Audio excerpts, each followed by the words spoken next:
Ito na yung hinihintay nyo, di ba? Ang pagpapa-impeach kay VP Sara Duterte dahil siya po ay isang nagwawaldas ng ating pera ng bayan. Baka nakalimutan po nila na wag isama po dyan si PBBM. Kasama po yung mukha ni PBBM na may X sa mukha at sinabihan ng goodbye corrupt. Ibig sabihin nito, mga idol, susunod na sa PBBM, ipa-impeach ng mga grupo nito ni Joma Season. Convict Sara now ang kanilang sinisigaw. Pero nandyan rin po si Marcos Jr. Singilin si Marcos. Ano na? Mga tansong talangka, masaya pa rin ba kayo? Dahilan ng pagpapa-impeach kay VP Sara Duterte, konektado po kay PBBM. Hindi nyo lang nakikita. Anong dahilan, mga lodi? Pakinggan yung mabuti. Punteriya talaga nila dito, mapalitan itong administrasyon na ito. Inuna lang po nila si VP Sara Duterte. Kung mahatulan man si VP Sara Duterte doon po sa Senado, GG ka na, Marcos Jr. Ikaw na ang isusunod ng pinsan mo.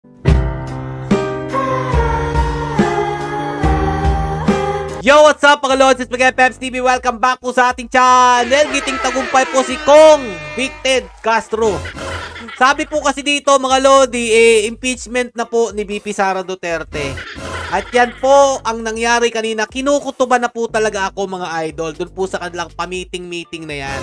At eto nga po, nangyari na po ang kanilang gusto mga lodi. Natupad na po ang impeachment dyan po sa Congress para po kay VP Sara Duterte.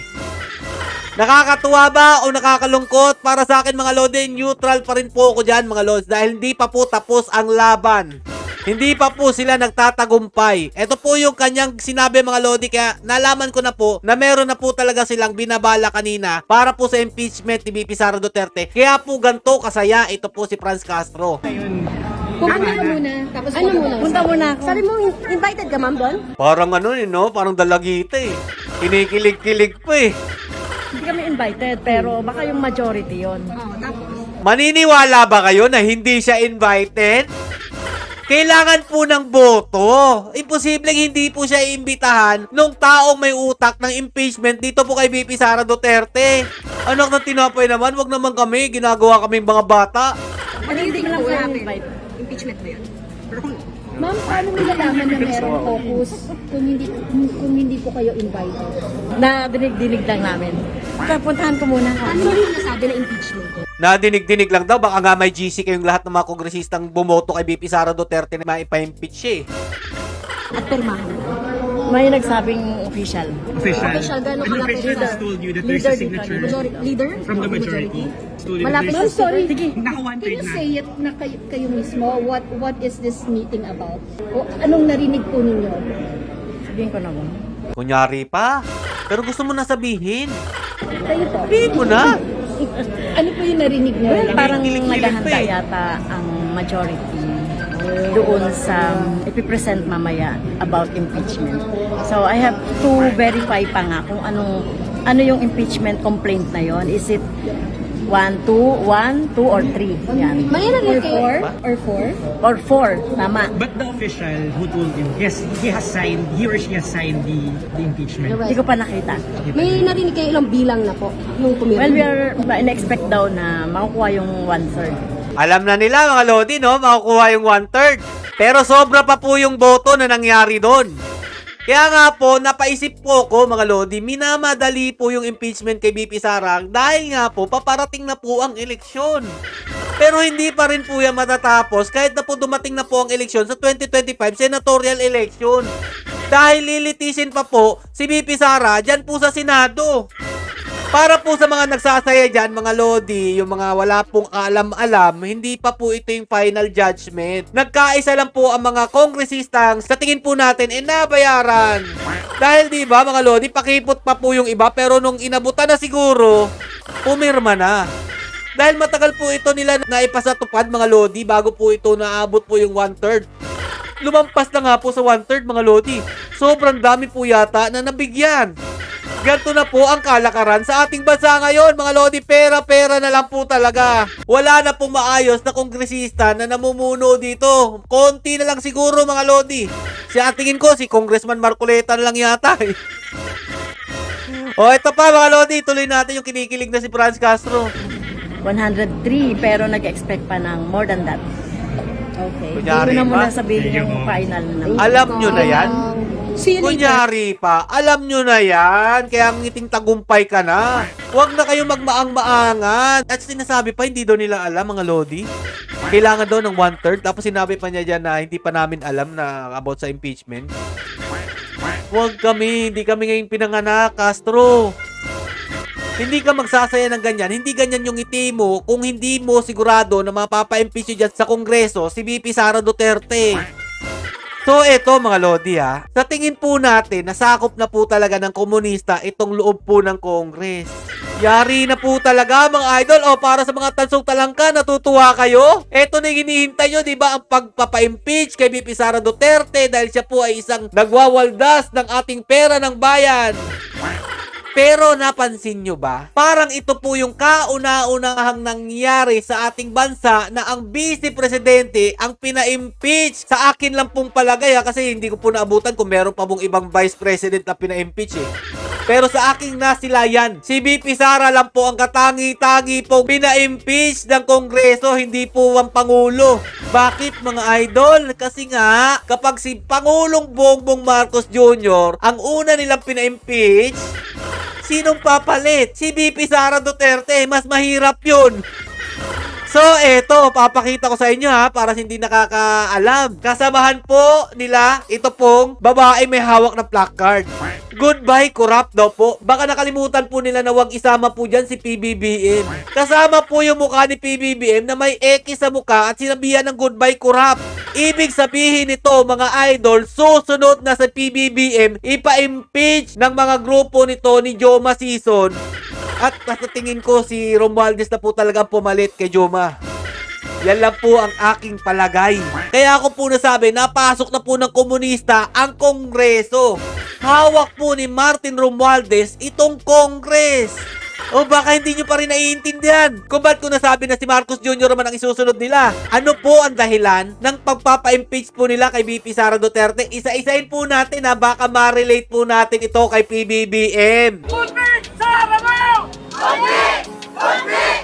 Convict Sara now! Kitang-kita naman na full force po itong grupo po ng Makabayan Black. Convict Sara now ang sikat nilang sinisigaw. Pero nandyan rin po si Marcos Jr. Singilin si Marcos. Ano na, mga tansong talangka, masaya pa rin ba kayo?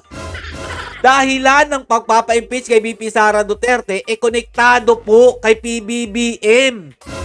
Hindi nyo lang nakikita. Anong dahilan, mga Lodi? Pakinggan yung mabuti. Mga matatalino lang po ang makakaintindi nitong ginagawa po nila kay VP Sara Duterte. Convict Sara now dahil para siyang cancer na dapat tanggalin sa lipunan. Dinidemolish ang aming komunidad. Ngayon, siya naman ang i-demolish natin sa pwesto. Tanggalin ang pahirap, ang palpak, at ang korap na vice-presidente ng ating bansa. Dinidemolish ang komunidad, mga Lodi. Naalala nyo po yung binigay ni Tatay Duterte na mga lupa sa mga luma doon po sa tingin ko sa may Boracay banda yun eh. Di ba pinademolish din po yun ni PBBM? Binawi po niya. Yan po ang isa pa, mga Lodi ha. Tuloy pa natin. Convict Sara now sa lahat ng mga ninakaw niya na para sa taong bayan, na serbisyo, eskwelahan, kalusugan para sa mga kababayan ninyong Bangsamoro at Katutubo. Convict Sara now daw po dahil ninakaw niya daw po ang pera ng bayan. Si PBBM, mga Lodi, konektado rin po sa kanilang reklamo. Pera po ng ahensya ng gobyerno, kinuha po nila. PhilHealth, GSIS, SSS, Maharlika Funds, yung gold po ng ating bansa. Ano na? Naiintindihan nyo na ba yung ibig ko sabihin? Tuloy pa natin para maintindihan nyo mabuti. Bilang mga guro ng bayan, walang kwenta ang aming itinuturo sa paaralan kung hindi namin pananagutin ang naglustay ng pera ng bayan. Ayun, mga Lodi. Yung about naman po sa mga guro, ang pagkakaalam ko po kasi, mga Lodi, yung dinagdag po ni Tatay Duterte sa mga guro, parang kinaltasan po uli nitong administrasyon na to. Konektado pa rin kay PBBM. Ito pa. Convict Sara now dahil winaldas niya ang education budget na dapat napupunta sa kabataan. Educational budget, mga Lodi, na dapat mapupunta daw po sa mga kabataan. Kung maaalala nyo, yung tinutukoy po nilang budget sa DepEd, si PBBM po nag-aproba nun. Yung confidential fund, aprobado po ni PBBM yun. Oh, mahina pa rin ba utak nyo, mga tansong talangka? Hindi nyo pa rin po ba nagigets na ang punteriya talaga nila dito mapalitan itong administrasyon na ito? Inuna lang po nila si VP Sara Duterte. Kaya kung magtapos nito mga idol, kung mahatulan man si VP Sara Duterte ng conviction dun po sa Senado, GG ka na, Marcos Jr. Ikaw na ang isusunod ng pinsan mo. Convict sa Aranao dahil ang pondong winaldas ng OVP ay pondong dapat ginamit sa pagpapaunlad ng agrikultura. Agrikultura mga lodi! Ang galing! Di ba hawak po ni PBBM yung agriculture? Yari ka talaga, PBBM! Hindi ako natatakot na mapa-impeach siya. Ang kinakatakutan ko lang dito, mga lodi, mapamunuan po tayo ng komunistang grupo. Yun po yun. Convict sa Aranao dahil kailangan ng pananagutan sa isang tunay na demokrasya. Dapat patalsikin ang mga kurap at kurakot sa gobyerno. Oy, kurakot ha? Sino ba talaga ang tunay na kurap, mga lodi? Sino ba dapat ang utak nitong mga korupsyon na ito? Di ba? Ang presidente dapat maraming ginagawang infrastruktura. Ang daming utang natin kaliwat kanan, nadagdagan po ng doble pa po dun sa inutang po ni Tatay Duterte. Pero wala pong nakitang build infrastructure. Sino po ang korap?